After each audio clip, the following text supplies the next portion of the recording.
Pete, the doctor told me I can be discharged in 3 days or so. What? Really? Yes. Of course, there will be lots of rehab coming ahead. Still, I'm so happy for you, Helen.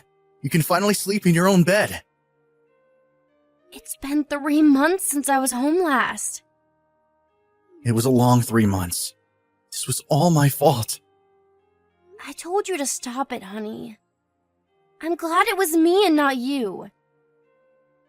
Besides, we were lucky no one else got hurt from the crash.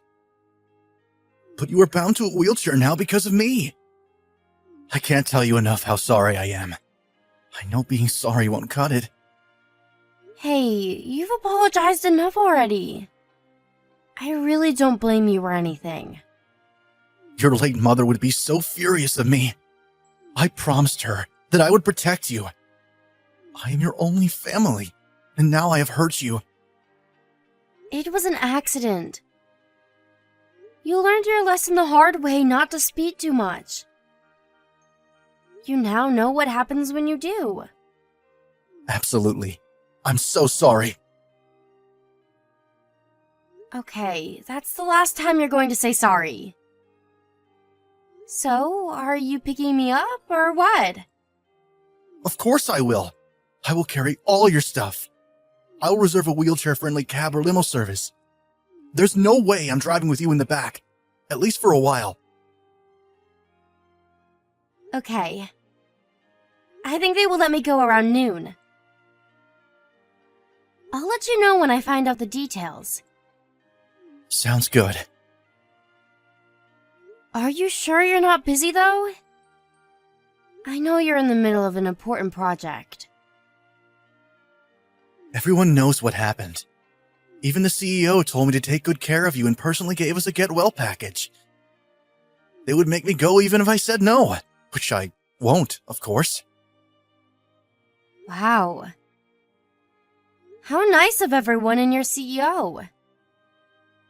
Please say thank you to everyone for me. I will make sure I do. Your CEO is a woman, right? Yes, she's around my mom's age. She is one tough, smart lady. Is she now? I wonder if she would like my baking. I'm dying to bake, so maybe I could prepare a small thank you gift with it.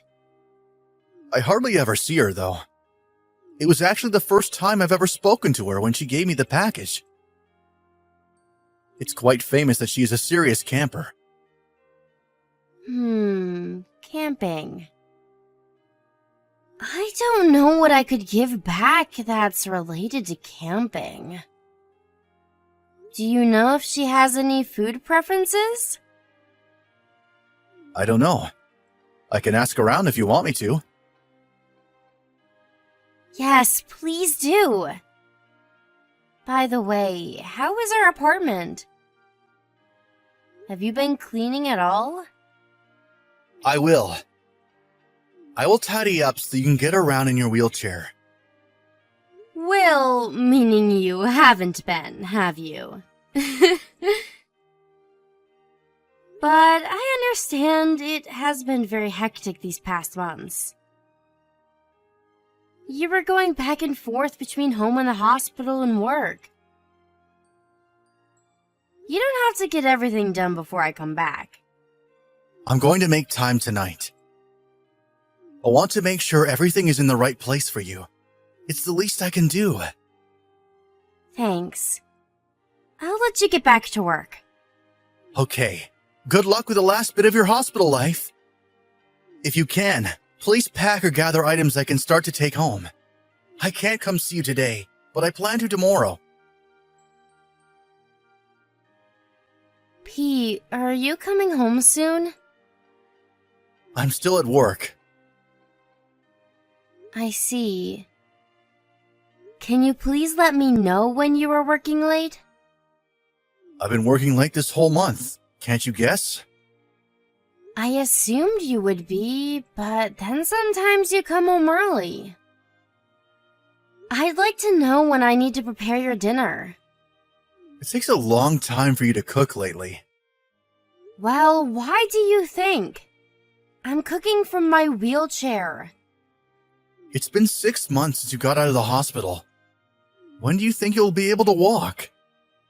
I can stand up if I hold on to something. But you can't walk yet? No. Have you been going to rehab? Of course.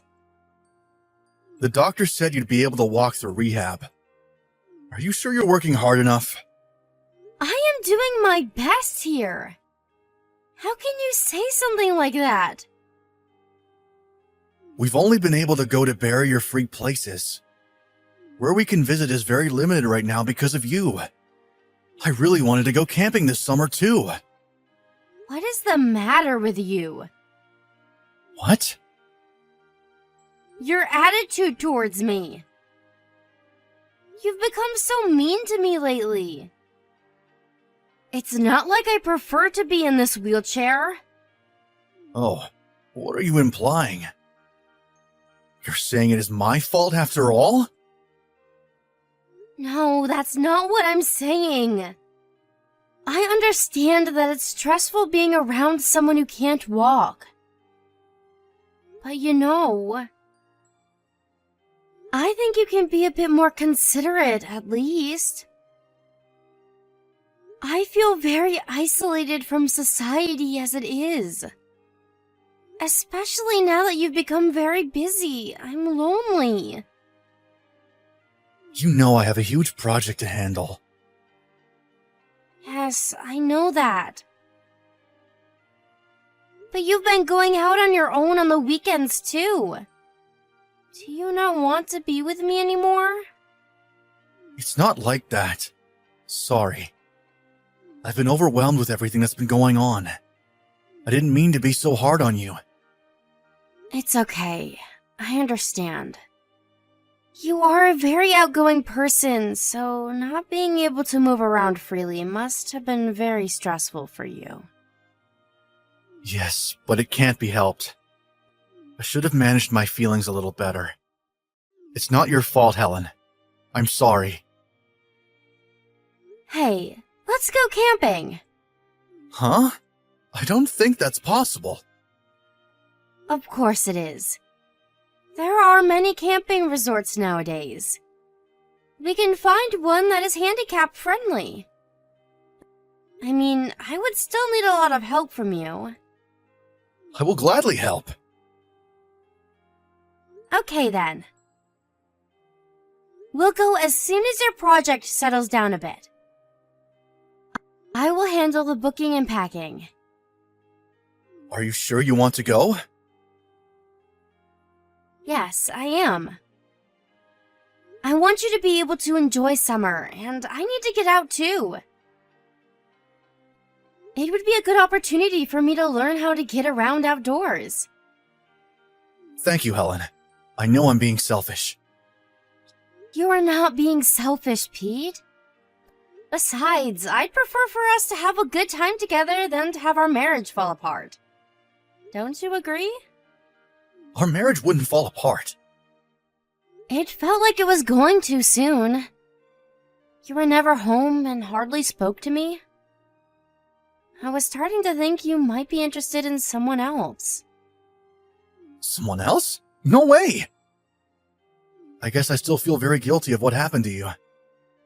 And that guilt turned into stress, and I took it out on you. Sorry, Pete. I'm joking. I know my wheelchair life is troublesome for you. So I was just a little worried. It's not troublesome, Helen. Anyway, I will be quite busy with my project for another couple of weeks. But I think I could take some days off next month. Okay, great. Oh, and dinner tonight?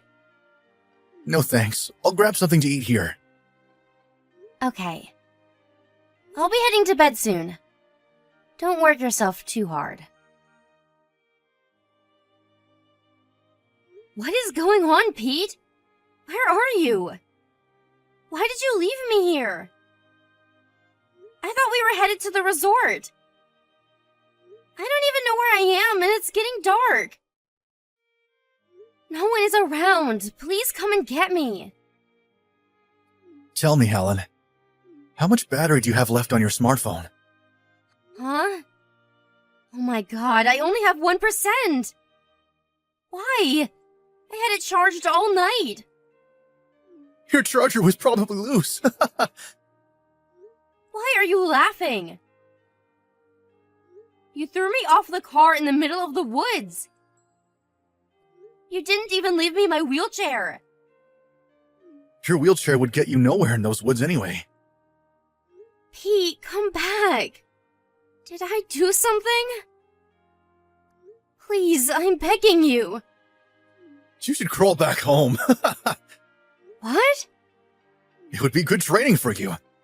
What the hell? How can you joke around? What has gotten into you? I'm not joking. I'm serious. You need to get out of your damn wheelchair already. You're so slow and always in my way. Is that how you've really felt all this time? Pete, don't tell me you loosened my charger on purpose. What if I did? This is what you get for tormenting me for months with your never-healing injury. I hardly got a scratch from the crash. How can you be so fragile? Excuse me? You think I'm weak for getting hurt? That I've tormented you? You drove the passenger side of the car into a damn tree for crying out loud. How can you be so cruel? I am doing this for you. Perhaps by the time you get home, you'll be able to walk again. You haven't been pushing yourself hard enough. Doing this for me? Don't be ridiculous and come get me now! Shut up, you useless bitch! What? The only reason you were able to live normally is because of me. You have no one else. Without me, you are no good.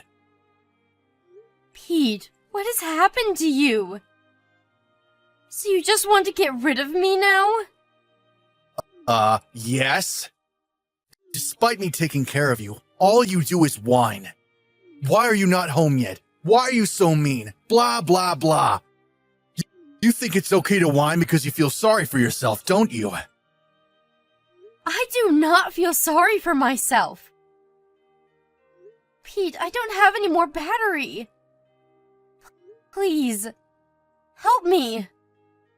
I said crawl back home. I am not helping you. You have to do this on your own. Hello, Pete. Helen? Wow, you made it through the woods? Wait, did you call the police? No. I didn't know you had survival skills. How did you make it back? I was hoping you'd get lost in the woods. Wow, you are worse than what I have heard. Unbelievable. What? Where are you anyway? I don't see you back here in the house. How did you charge your battery? Pete, you are fired. Don't go back to the office. What? Fired? What are you talking about? Did you lose your mind in the woods? I am not Helen. Huh? You're not?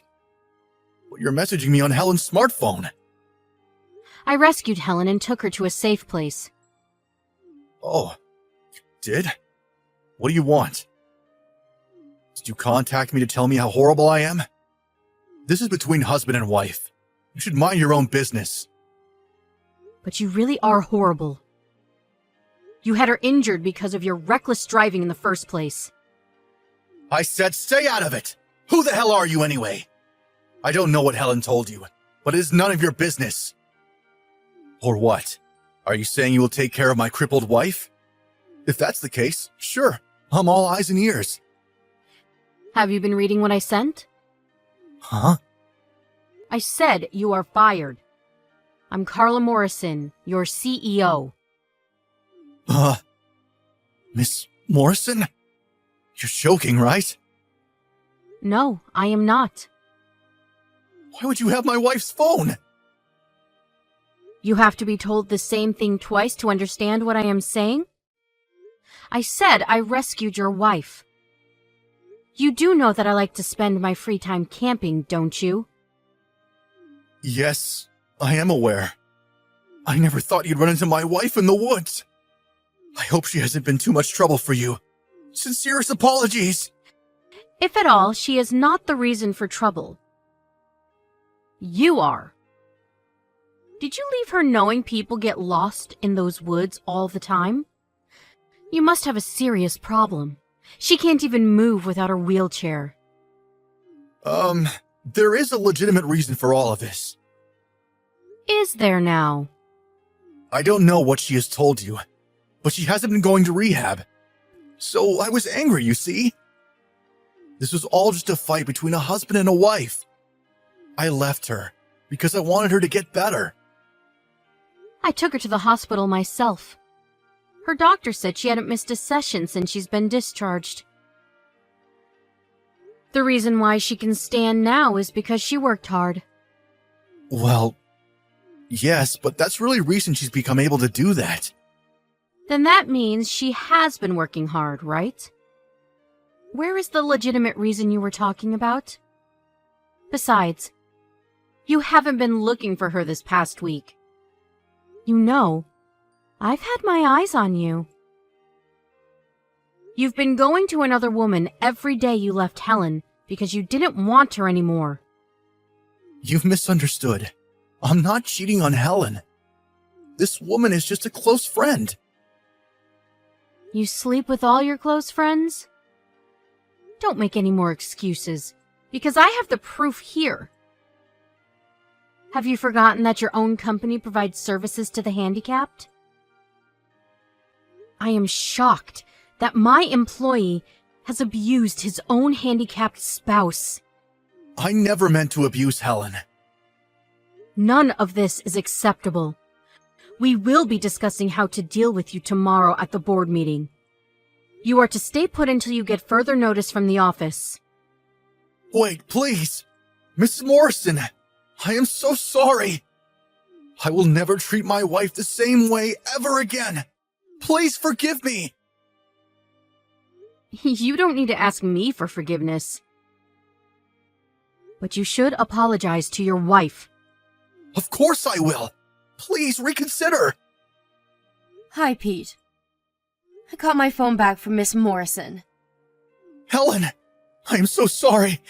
There was something wrong with me. Please forgive me. I must have lost my mind from all the stress. I guess you're right about having lost your mind. But that's not a good enough reason for you to leave me out in the woods. I wasn't thinking straight. I made myself believe that you were putting me through hardship. But I was wrong. It's all my fault. Yes, it is. I want to be clear, once and for all. There is no way I would ever forgive you. I'm bound to the wheelchair because of your reckless driving. And on top of that, you left me in the woods while you slept with someone else. Helen, listen to me. I was only seeing someone else because I was weakened from the stress. Don't give me that crap. You must think this is all a joke. Don't you dare tell me about stress. I have been putting myself through painful rehab every week while you are having fun cheating on me. I am truly sorry. I will never see the woman again. I swear to stay by your side. I will support you for the rest of my life. Oh, you swear? Yes. So please, can you tell Miss Morrison not to fire me? I can't lose my job. I will change and never hurt you again. You will be my priority in everything I do. There is no way I am getting back with someone who has tried to kill me. You think I am useless because I have no other family and because I can't walk? I don't think that. I will stay by your side. Please, let me be there for you. Just to note, it never even crossed my mind to divorce you, ever. I think I know why you left me in the woods. It's because you wanted me gone, but even if that didn't work, you thought I would break our marriage. You didn't want to be the bad guy who divorced his crippled wife. You thought it would save your reputation. No, that's not true. I don't believe anything that comes out of your mouth. But yes, since you left me to die, I will divorce you. I won't ever forgive you or spare you any more of my time or feelings. Helen, I'm so sorry. Please, give me another chance. I will not be fazed by you, no matter how many times you say you are sorry. I finally see it now. You are a pest in my life, and I don't ever want you around me. We are done. Miss Morrison introduced me to a good lawyer afterwards, who helped me file the divorce quickly. Trusting Miss Morrison's recommendation, I have let my lawyer take lead and handle most matters. And it was probably the best decision I have made besides leaving Pete. In addition to our division, I was able to win a fair amount of money from Pete as consolation money. My lawyer also suggested and won compensation for my injuries from the car crash. We later found out that Pete was cheating on me with a coworker who, based on corporate policy, was also penalized. She was not fired, but left the company once rumor got around that she was sleeping with the most hated man in the office. Instead of getting fired, Pete was sent off to a small subsidiary. It was actually Miss Morrison who suggested not to fire him, knowing he would not be able to make all payments to me at once. Miss Morrison's idea was that as long as he had some job, he would be able to continue to pay me what he owes. Although, Pete's role has changed significantly, and with that, his salary has become nearly half of what he used to make. Despite his lowered income, I don't have to check my bank account every month to confirm he is paid. Because Pete agreed with his company and I that part of his salary be paid directly to me in exchange for his job. The last I heard, he is living a very minimal life with the little money that he gets. He must be regretting what he's done to me by now, especially because he had to give up all of his favorite things to do. I hope I will never see him again. After receiving the initial payment from him, I was able to move to a new house near the hospital. It allowed me to concentrate on rehabilitation. Recently, I have become able to walk a little bit with support. Miss Morrison recommended me to a company and helped me land a great job that lets me work from home. Not only has she saved my life, but she has helped me get through the impossible. I have told her repeatedly that I want to pay her back somehow, but she insists that I help someone in need instead. Having met an angel like her has become the greatest gift of my life. Just as she taught me, I will make sure to help anyone in need of my help. And I will continue to strive to become a strong, noble woman like her.